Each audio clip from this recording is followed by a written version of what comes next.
What's up, everybody? Good morning and Merry Christmas! It's your boy, Tony the Brick Whisperer. Yes, I understand that my shirt says Bah Humbug, and my hat says Bah Humbug, but believe me when I tell you, this is my favorite day of the year. And today, we're doing a special video today. And it's that simple. So, today's video, normally I have my disclaimer that says today, we're building everything from my collection and so forth. But today is something special. I had a request from one of our regular customers. Her name is Shayna, and she had came in with her son, and she was telling me about how her 6-year-old son Carson would try to help out his big brother to build some sets. One thing or another happened. No help was given, so the little brother was kind of down. He came to the store, he bought some stuff. A couple days later, she came and told me that, hey, he was able to knock these out all by himself, which is outstanding. And we were talking, and next thing I know, she comes walking up with this set and said that he loves cars.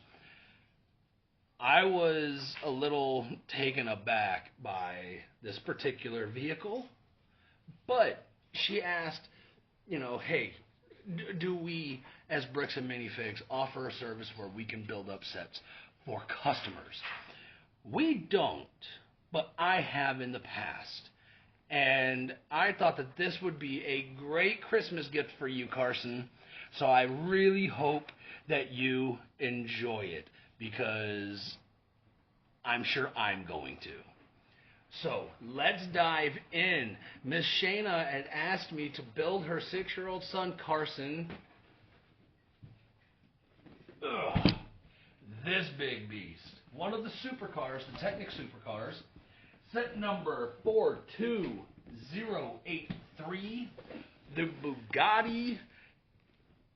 I'm not real sure how to pronounce it. I have seen it pronounced 3 different ways.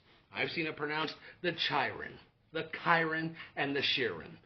I don't know. However you pronounce it, that's what we're building today. All right? So, when this set first came out, June of 2018, see, most of the time, Lego will retire their sets, typically on average, about 2 years. In 2 years, you can consider a set done. I have seen some sets, like, for example, the Star Wars holiday diorama that they did. It lasted 3 months, and boom, it was retired. Most gifts with purchase, they are retired within a couple of weeks.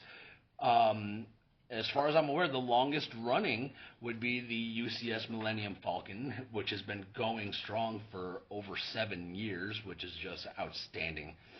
But this particular Bugatti, this had a runtime of about 3.5, 4 years. Just an incredible runtime for this car. So, what say we dive in and we start getting this thing built for Carson? So let's dive in and go for a ride. And away we go. All right. So we are back in the dining room. Let's face it, right now I am building what is known as a supercar. You're going to realize really quick why I am in the dining room and not at my desk. I'm not entirely sure my desk would accommodate the sheer size of this supercar. So the packaging for this car was amazing. I mean, I've seen some of the packaging for some of the UCS sets, and in my opinion, the UCS Star Wars sets, it could use some work. They have them divvied up into boxes to kind of keep things separate. But this particular packaging here, the interior packaging was just absolutely beautiful.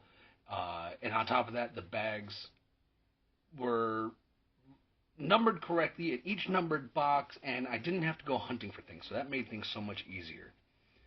And so here I am, tinkering away. I love the fact that they engineered some parts to actually look like vehicle rotors. As you can see, these wheels got springs on them, not springs, shocks. And so here I go, cranking away, starting to build one of the gearboxes that is going to help keep things moving.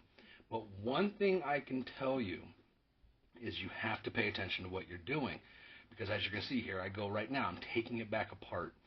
I ended up finding out that I put a piece in, I put the wrong piece in. So I had to go back, make necessary corrections, and put it back all together. But boy, am I glad I found out then, as opposed to when the entire car is complete. So now, these cars are just absolutely awesome. If you're a car guy and you love tinkering, I mean, I myself have an automotive degree from the Universal Technical Institute, so I'm able to work on cars. And let me tell you, these things must have been made by engineers. My brother's a car guy, and he'll tell you, anybody that works on cars, they'll all tell you, we hate vehicle engineers. I don't know what the heck they're thinking when they start putting things on the drawing board to try to start building. But this car was amazing. The awesome attention to detail. Here I am putting together the engine. And the fact that it has pistons and piston rods, camshafts and cylinders, it has all of that. And what's great is the cylinders will pump alternately as if in a real engine. It is very, very cool. Putting this engine together and watching how all the gears mesh. Let me tell you, Carson, you're 6, buddy. I know you are very motivated. I know you're very, pardon the pun, driven. This car is not for beginners. I had some issues with it myself, mostly because I got some, really big hands and trying to get into some tiny spots. Not very easy. But oh my goodness, this set is something else. You see me using that green tub right there because these parts, I just found that it was a whole lot easier. If you'd seen any of my previous videos, you would have seen that I drop parts from time to time. And these plastic parts, I mean, when they hit that tile, they just bounce all over the place. But one of the great benefits of having this little green tub was this set has 3,599 parts, so just shy of 3,600. That is a lot of parts. A lot of them are very, very tiny. So this kept everything together for me.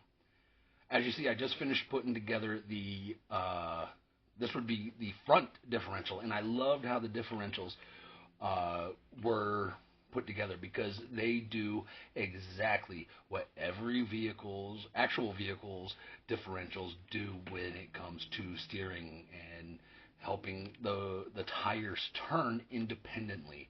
It was a very cool experience to really get in there and see what's going on.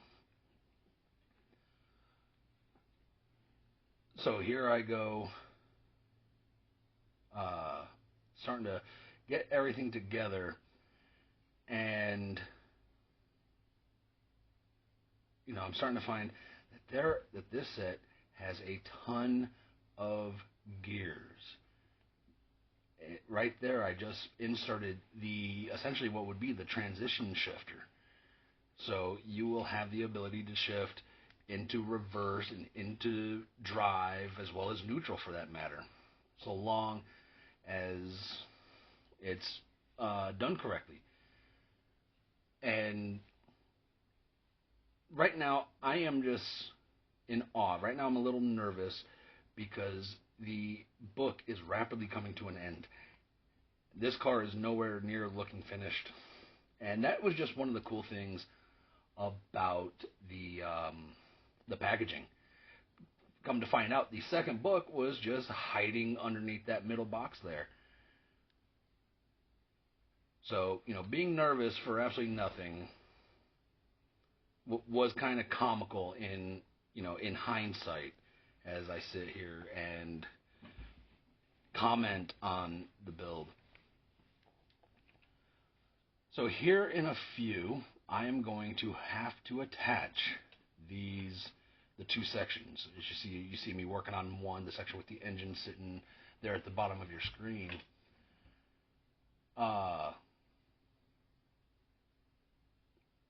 Getting those two parts together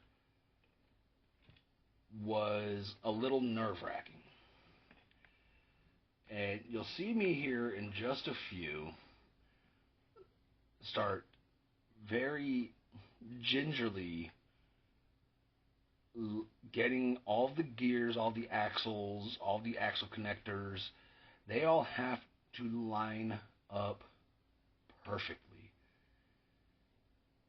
In fact, you'll see me make one. There I am making those adjustments, and it's not attaching. It's not going on correctly.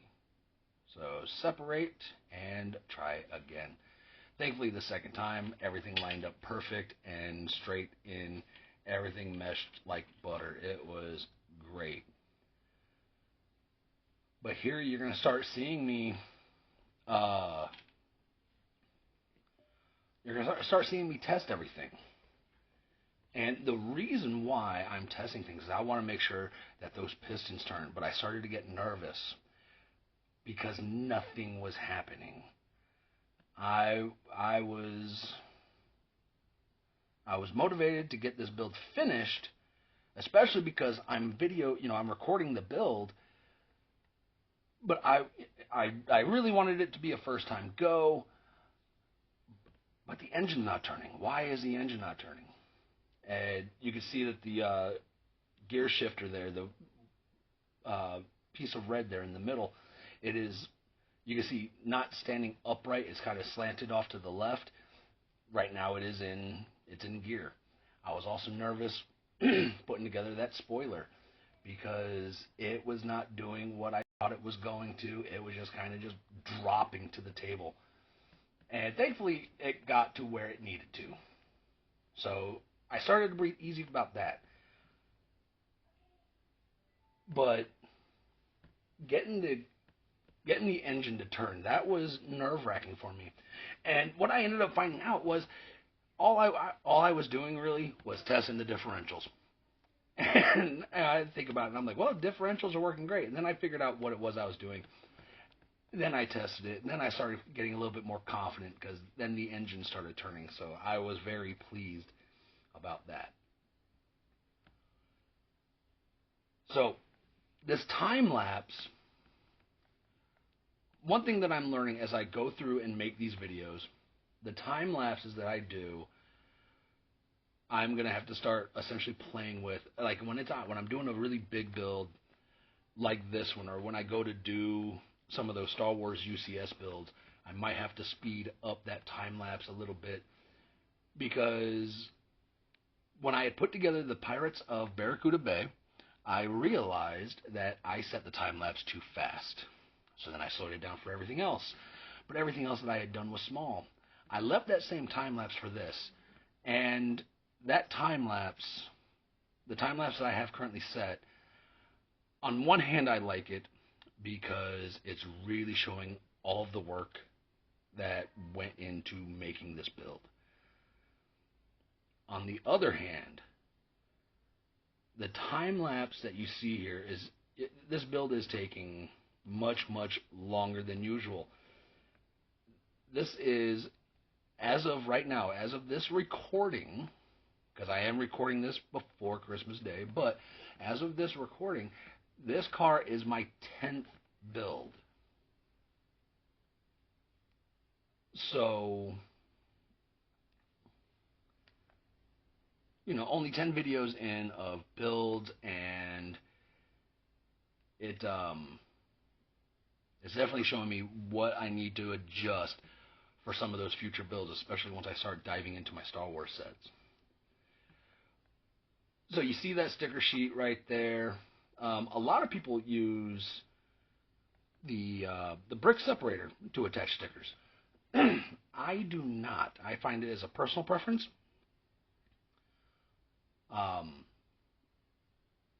I don't like using the brick separator. I like being laser focused and getting that sticker on just right. I'm kind of a perfectionist that way. So you probably see me messing with the phone. Not only do I have my stopwatch going, timing how long this build is taking me, but at the beginning of December, my wife and I went to go see the Trans-Siberian Orchestra. I've loved their music for a while. I've gotten to see them twice with my wife, and she listens to essentially what you would say traditional Christmas music. She loves it. It's always on. For me, sometimes it gets old, so I listen to Trans-Siberian Orchestra quite often. For her, that gets old, so then I just started streaming it through my hearing aids. And so there I go, start plastering on some more stickers. Got to make sure the doors are on correctly.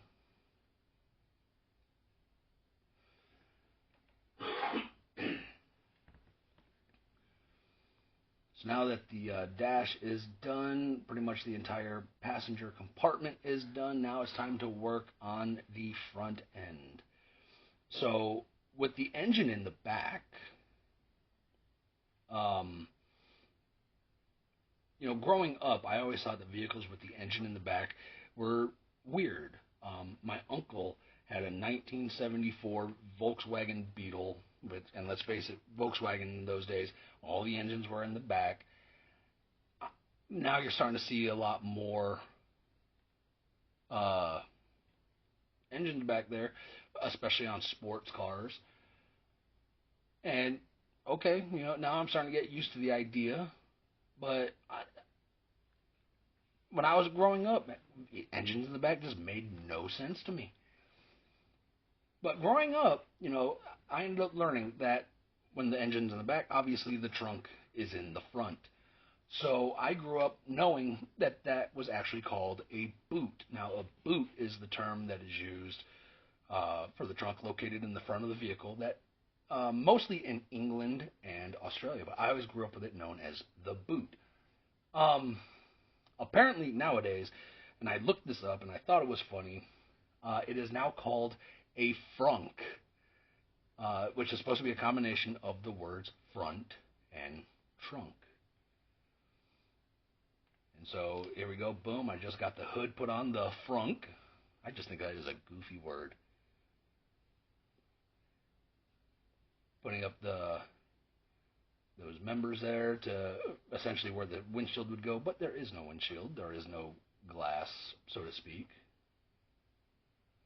And I thought these were cool. I'm getting ready to start putting the calipers on the rotors. I thought those were a nice touch.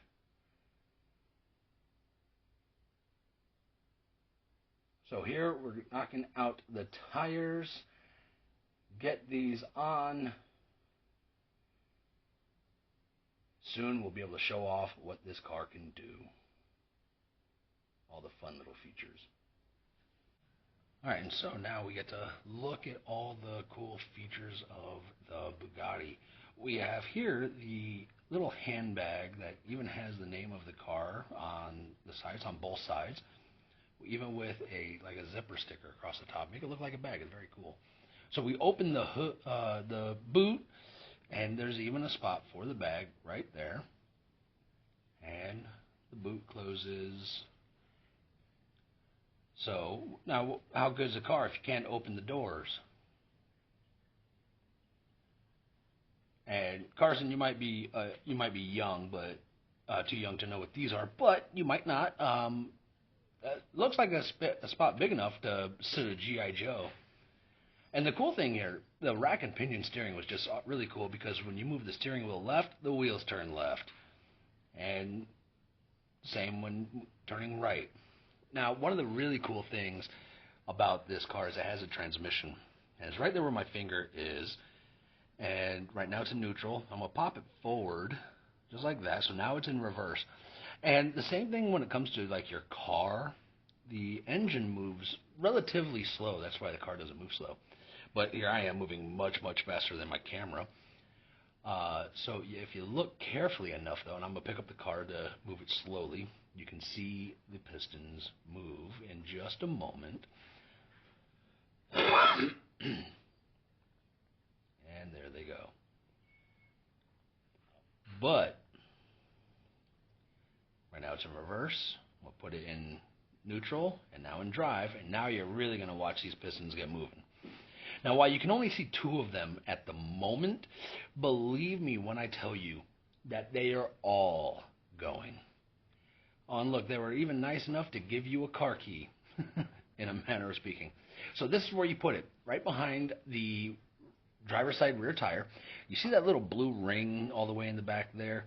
If you insert the key right in there,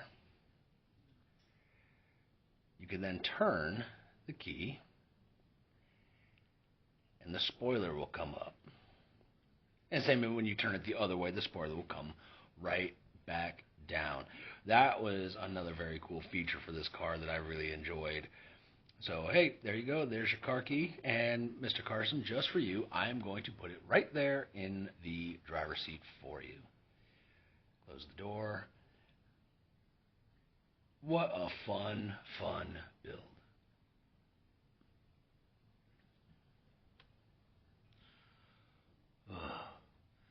Let me tell you, a build like this really takes it out of you. So this build took me 7.5 hours to complete. And that's, stickers, motion, lining everything up, the one section where I had to tear apart and put back together. 7.5 hours. All in all, not bad. Hopefully, anybody watching this, if you have the desire to put this together, hopefully you love Technic. I know some people that can't stand it. But a really, really fun build, very big build. Now you see why it's they consider it a supercar. It's as wide as I am. Look at this. So very fun, and I hope, Mr. Carson, that you like it. Once again, Merry Christmas, my friend. So I hope that you and your family have a great, great rest of your day. But for everybody else that is watching, I also hope that you have a great rest of your day. So please like, subscribe, send this to your friends, send this to your family, send this to anybody you know that loves Lego. And with that being said, I will see you when I see you. Merry Christmas.